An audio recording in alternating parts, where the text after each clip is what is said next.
Hi everyone, it's a new week and I have a new video for you. So today we are going to paint this beautiful chest. It's in a pretty good condition. I have it like for 2 years. As you can see, there is only one chunk that is it's broken. I'm going to fix this. So let's jump into the work. So let's start by vacuuming this piece very good.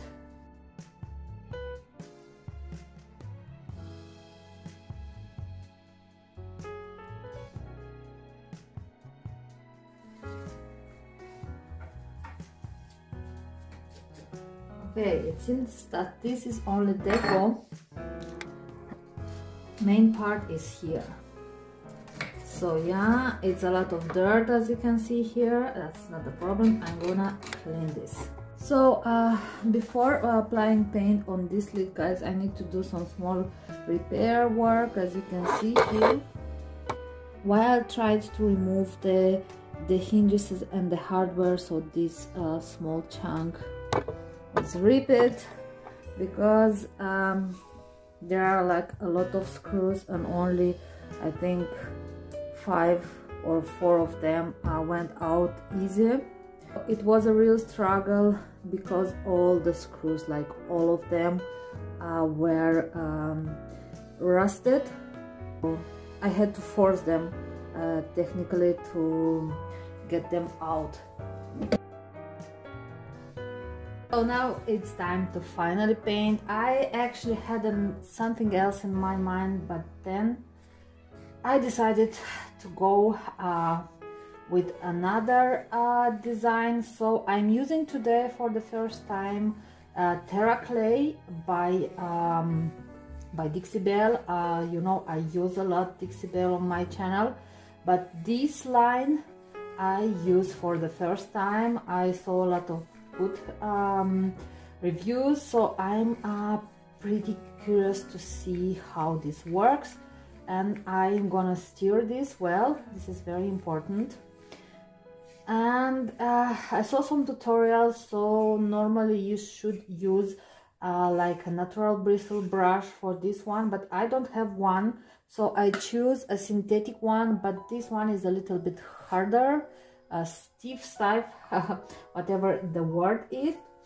And I'm going to start with the Galaxy, which is a very dark teal color, and I'm going to apply 2 coats for some solid coverage. I know it looks more blue on my camera, but actually this is like, I would say, like more a dark green grayish color. It's very beautiful.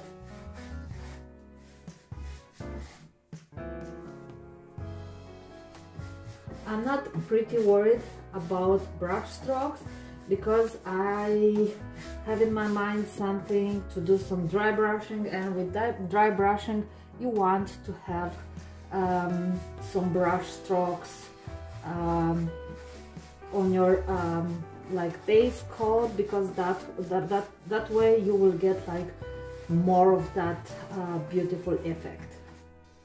I'm applying this anyway in small amounts because I want some brush strokes, but I don't want like drips and build-ups. That's something different. So I have 3 coats of paint on this one because I wanted like full coverage, and 3 coats are enough. And now it's time for some fun. Let's do some dry brushing, and I'm going to use this color, Elderberry, which is a super beautiful purple. I know it looks a little bit lighter on camera, but it's a dark, beautiful purple. So we will also need a cardboard, so I like to use these ones from Amazon for stuff like this, and a brush I'm using, guys, for the dry brushing. I would recommend you to use some cheap brushes, because this technique is very harsh on your brushes and it's going to destroy them pretty quickly. So the secret for good dry brushing is to get like very little paint on the tip of your brush, and then unload the paint like this. And always start with very small amounts of paint. Don't put pressure and don't stop in the middle, otherwise you will get like some brush marks, and this is not looking beautiful. So my plan for this is to do a very light dry brushing, to do like almost like a translucent effect. So yeah, let's see if this works and how this works.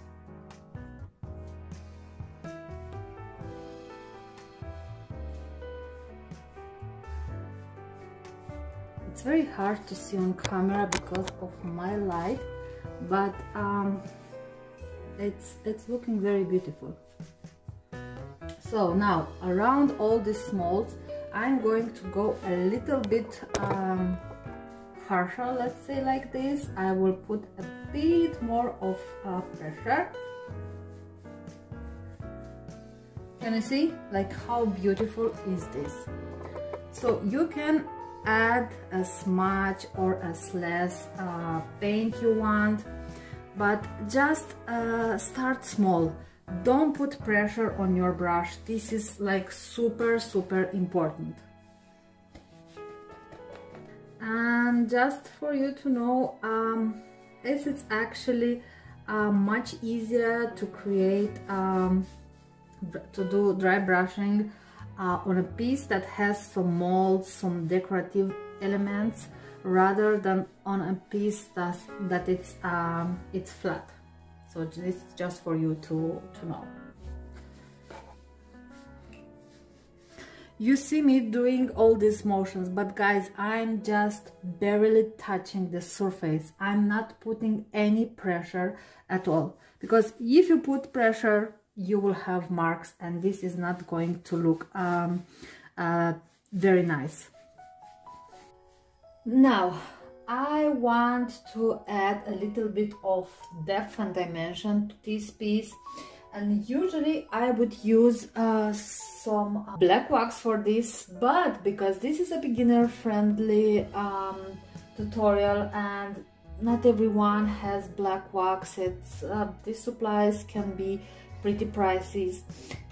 I thought I can try doing this with some black paint, and I have the color Onyx, also the same line, Terra Clay, and I'm going to do it the same way I did it with the purple. And again, I'm gonna take just a little bit on the tips of my brush, unload it, and I want to create a bit of shadows around these elements. I'm just literally feathering, like literally feathering the surface. I don't know if you can see it, but as I said, no pressure at all, just feathering.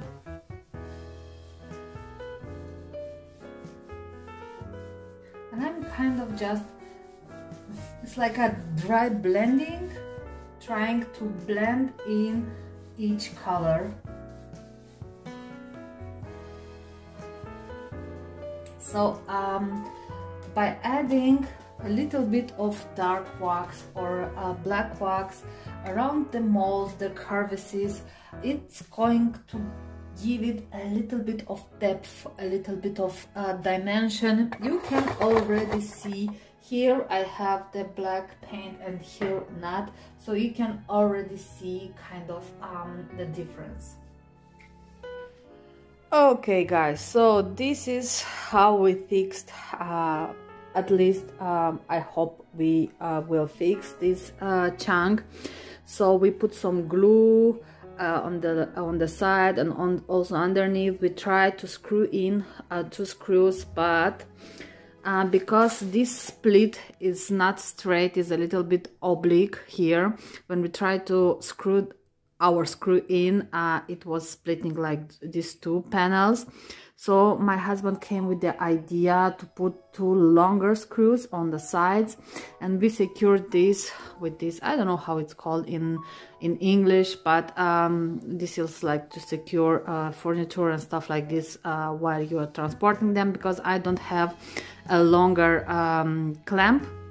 So this works actually pretty good. So now it's time to put some protection finally, guys. And you know, I'm trying to get better at applying liquid top coat, so I'm going to use Dixie Belle's clear coat in flat.